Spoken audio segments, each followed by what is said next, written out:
ថ្ងៃនេះខ្ញុំនឹងនាំលោកអ្នកមកមើលពីផ្ទះបាយដែលបំពាក់ទៅដោយឧបករណ៍និងសម្ភារៈទំនើប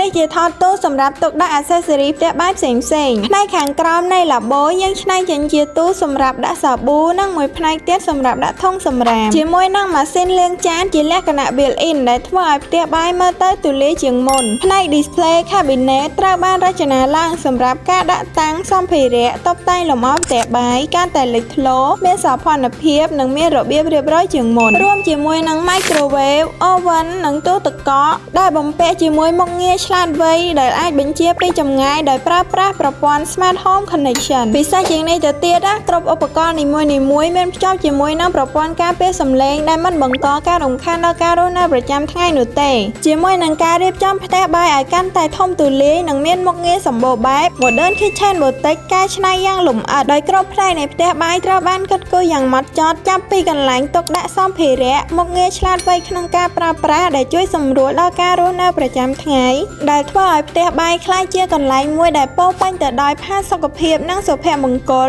សូមទំនាក់ទំនងមកកាន់ Modern Kitchen Boutique ឥឡូវនេះដើម្បីបំពេញផ្ទះបាយក្នុងក្តីស្រមៃដ៏ល្អឥតខ្ចោះរបស់លោកអ្នក